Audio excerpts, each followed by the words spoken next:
That's Mark chapter 16, starting at verse 1. When the Sabbath was over, Mary Magdalene, Mary the mother of James, and Salome bought spices so that they might go to anoint Jesus' body. Very early on, the first day of the week, just after sunrise, they were on their way to the tomb, and they asked each other, "Who will roll the stone away from the entrance of the tomb?" But when they looked up, they saw that the stone, which was very large, had been rolled away.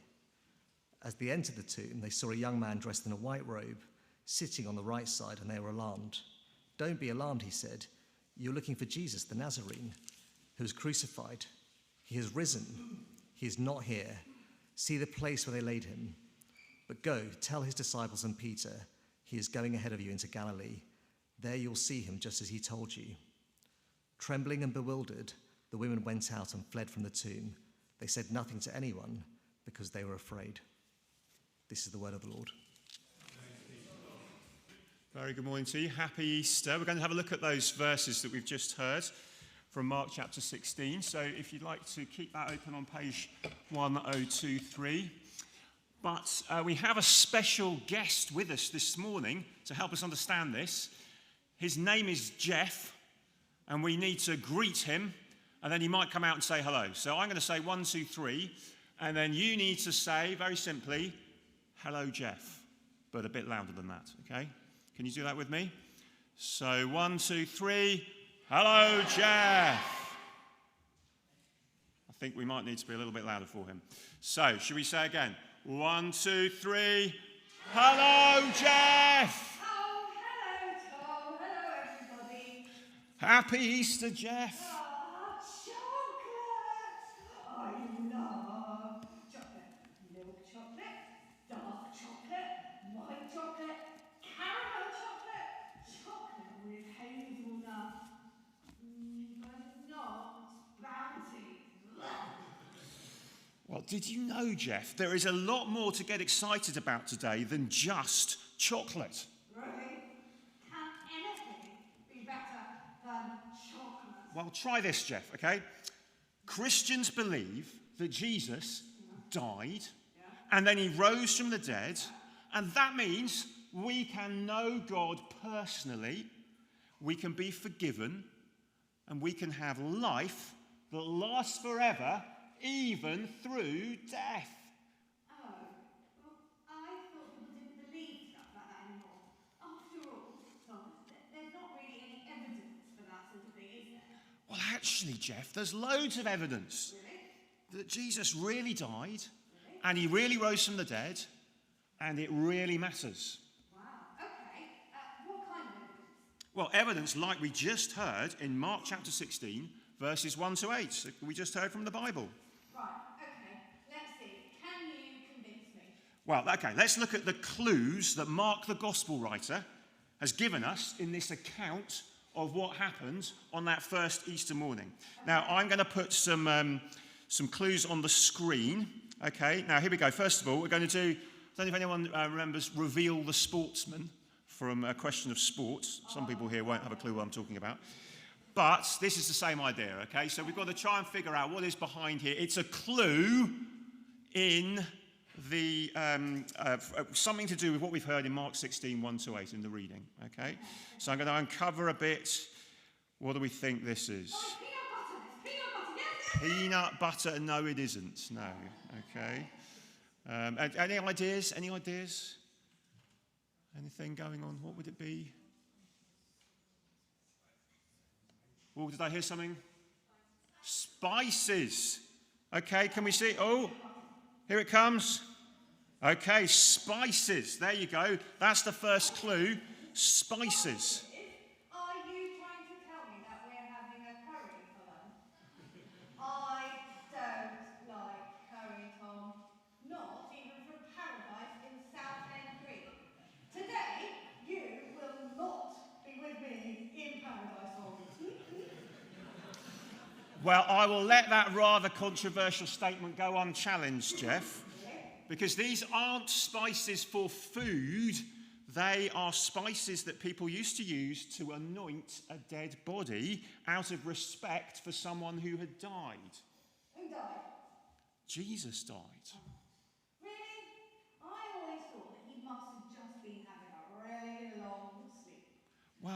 do you know, the evidence that Mark gives us shows us that everyone definitely thought he was dead. So just if you look just back a few verses on page 1023, you can see, look, the women were watching from a distance when he died, verse 40. Okay, so the women were there. And they were watching when he was put in the tomb, and the big heavy stone rolled across the entrance, verse 47. And that in between, you've got Pilate and Pilate surprised to hear that he's already dead. And you've got the Roman centurion making sure. And these Romans, do you know, they were kind of experts in putting people to death. They knew how to do it. But could they not have just been a little bit confused? Well, in those days, even more than now, people really knew what it looked like when someone died because there weren't any hospitals. People died at home. They saw it all the time. They would know if they were putting someone in a tomb when actually he was still alive. Well, what about the spices? Is that it? Is there anything else? So they're bringing spices because they think Jesus is definitely dead and we need to do the right thing, which is to anoint the dead body. So they think he's definitely dead. That is the first thing. But I've got two more pieces of evidence. Right. Okay. Okay. Well, why don't you have a sit down, and we're going to have a look at these together. Okay, with everyone here. So to try and understand what these other pieces of evidence are. So I've got the next thing on the screen. So Corin, if you put the next one up. Now, has anyone here ever played Wordle? Yeah, okay, so this is a Wordle clue, okay? Now we're going to think the words, and then Corin, if this works, is going to put them in, and we'll see what comes up. So the idea is you put in a word, and it comes up with green or yellow, according to whether you've got the right letter in the right place or whatever. You get the idea. So what's our first word going to be? A 5-letter word. Any idea? Audio. That's everyone's favourite first word, isn't it? Okay, let's start with that. Audio. So there it goes. Excellent. If you press enter, there we go. Okay, so that means A-U-D-I are not in the word. The O is correct, but it's in the wrong place. What's our next word going to be?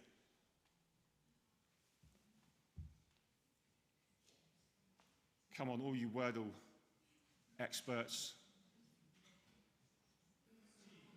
What was it? Stone? Well, let's try that. Oh, there you go! Wordle in 2 for David Rue. Round of applause. It's a good day when you get Wordle in 2, isn't it? That's an excellent one. Right. Okay, well done. So that is our second clue. Now with the stone. And here is a funny thing about the stone. The other gospel writers tell us, do you know what? Jesus could walk through physical objects like walls after he rose from the dead. Did you know that? So he appears with his disciples inside a locked room. He just suddenly appears with them. So he had a new creation body. He was physical when he rose from the dead. He wasn't a sort of spirit or a ghost because they could touch him, they could feel him. But at the same time, he was kind of more than physical. He could go through things. So we might then think, well, hang on a minute. Surely moving the stone isn't really needed for Jesus to get out. He could just walk through it. Or he could also move the stone and put it back again. So what is this about? Why does the stone need to be moved? And it's as if Mark is saying, actually, really, that is for the benefit of the women coming to look and our benefit reading this a couple of thousand years later, you see, because in the way Mark tells it, what do they find when they get to the tomb? We often say, don't we? We often say the tomb was empty. Now, in the way Mark tells it here, was the tomb empty? Was it empty? No, it had someone in it, didn't it? It had an angel in it. It was this man dressed in white. It's an odd thing. Remember, it's a dark tomb. You can't really see very much, but it's very clear that he's dressed in white, which suggests that it's kind of shiny in some way, a bit different from normal. So this is almost certainly an angel, like there are other angels that appear at different times in the Gospels and other parts of the Bible. And he tells them, Jesus is not here because he is risen. And Mark's Gospel is a bit funny because actually the Gospel ends at verse 8 where we finish the reading on page 1024. And I'll say a tiny bit more about that in a moment. But actually it ends without Jesus appearing physically like he does in the other Gospels. Mark doesn't actually record them seeing him physically. Now, you do see that in Matthew and Luke and John, but Mark is telling it in a slightly different way. And all we have is that the stone has been moved so that the women and we can see in, and we have the words of the angel. And so at this point, you see, the women have to believe on the basis of what they have heard and the evidence in front of them that the tomb is empty. So where is the body? What's happened? What's happened to Jesus? And the words, do you remember what Jesus promised? He said he was going to do this. Go and see whether he's done it. And in one sense, that is exactly how it is for us, do you see? That we hear the evidence of what has happened, and we need to put our faith in Jesus on the basis of hearing that evidence too, just like those women needed to do at the beginning as they first heard that. So that is the second piece of evidence. The stone is moved. We can see in. We're going to come to the third piece of evidence in a minute, but first we're going to sing, and I'm going to hand back to Corinne to lead us with that. So there is one more piece of evidence for us.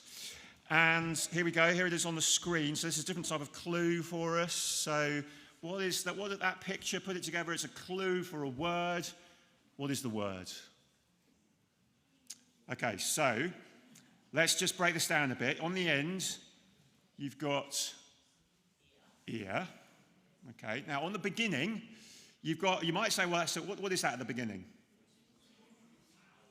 Rooster or a chicken or a fowl. And then you've got in the middle, what have you got crossed out? Owl. So what have you got? Fear. There we go. Well done. Fantastic. So let's think about fear. This is our third clue, a third piece of evidence.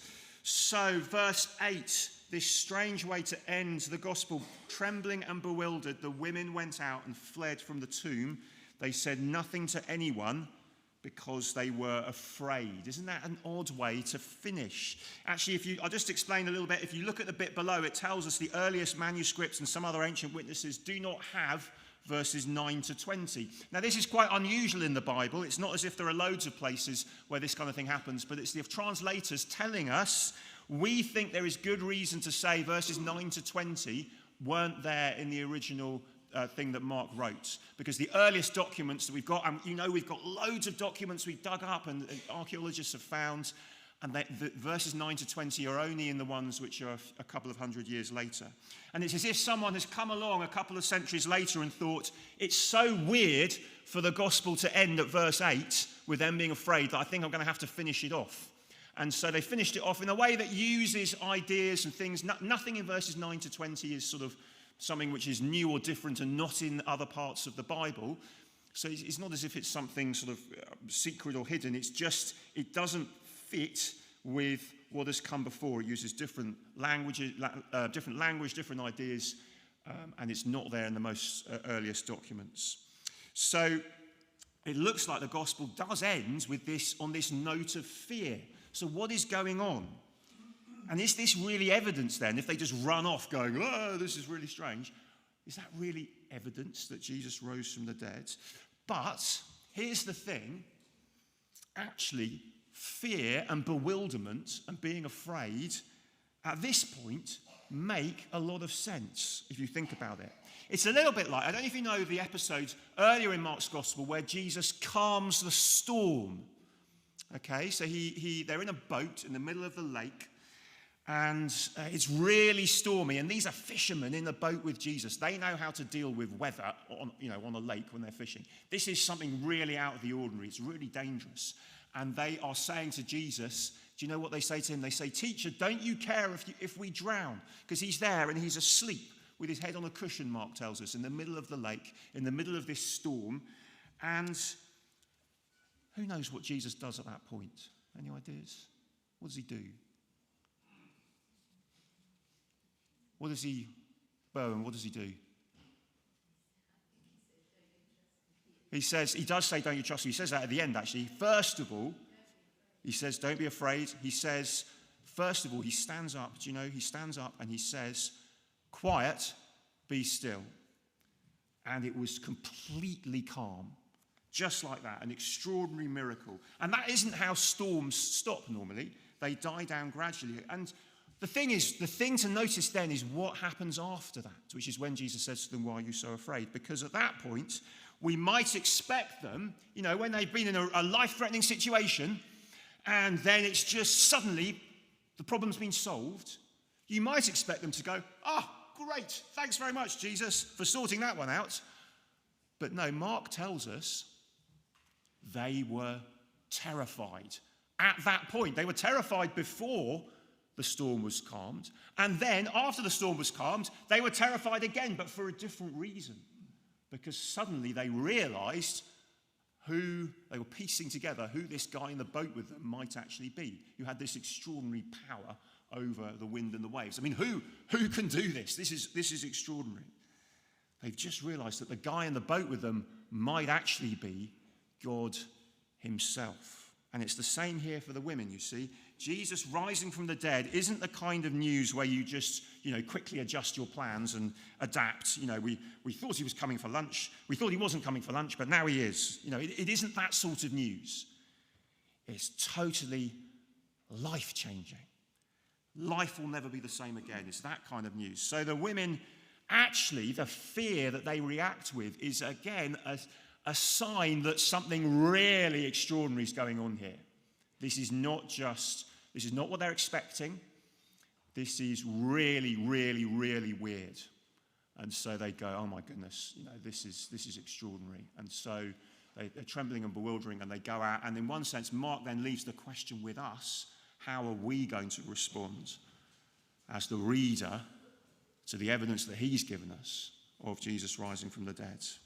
Now, for our last little bit, we're going to go back to Jeff and have a final little chat with him. So, can we do it again? 1, 2. Oh, Jeff's here already. Hello, Jeff. Oh, hello. Listening very hard, that's why. So keen. I've been listening. Been very good at listening. So we've got, do you hear the evidence? We've got spices, we've got the stone, we've got fear. Evidence that Mark has given us that Jesus really had risen from the dead. Okay. Spices, stone, fear. That's all fine. But I've still got a question. And that is, does it really make any difference whatsoever? Well, let's look at what the angel said to the women. Do you see this? Okay. Go, verse 7, he says, go tell his disciples and Peter, he is going ahead of you into Galilee. There you will see him just as he told you. Okay, but why Peter? Why Peter specifically? Why does he point out Peter specifically? That's a good question, isn't it? Why does he focus on Peter? Yeah. Well, do you remember what had happened just a couple of days earlier? No. Peter denied that he knew Jesus, and he did it 3 times. Oh, yes, I do remember that. That was really, really bad, wasn't it? It was really bad. It was really sad because he was ashamed of being associated with Jesus. He suddenly realized this is all going wrong and Jesus is going to be put to death. I don't want to have anything to do with this. And so he's denying that he's got anything to do with him, which was really bad, really sad. But do you know what? What? Jesus is just singling out Peter in order to say to him, it's okay. Okay. I have died. I've risen from the dead. I've conquered sin and death. I've died for your sins and the things that you did wrong, just like I said I would. But what's that got to do with me and us here today in St. John's? Well, the point is this, very simply. If Jesus could forgive Peter, Yes. when he had messed up in such a big way, Yes. do you know what? He can forgive us as well. Wow. That is the message of Easter. Do you see? He died, he rose from the dead so that when we trust in him, we can know for sure that we can be forgiven when we put our trust in him. And that is the invitation to all of us today. Wow. Maybe that is better than chocolate after all, Tom. Well, there you go. Well done, Jeff. So let's say bye-bye to Jeff. And bye-bye, Jeff. Bye.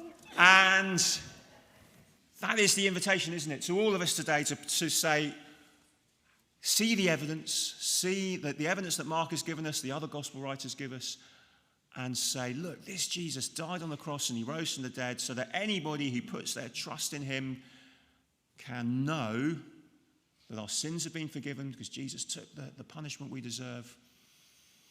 And we have new life and a fresh start with God because he's risen to give us that today.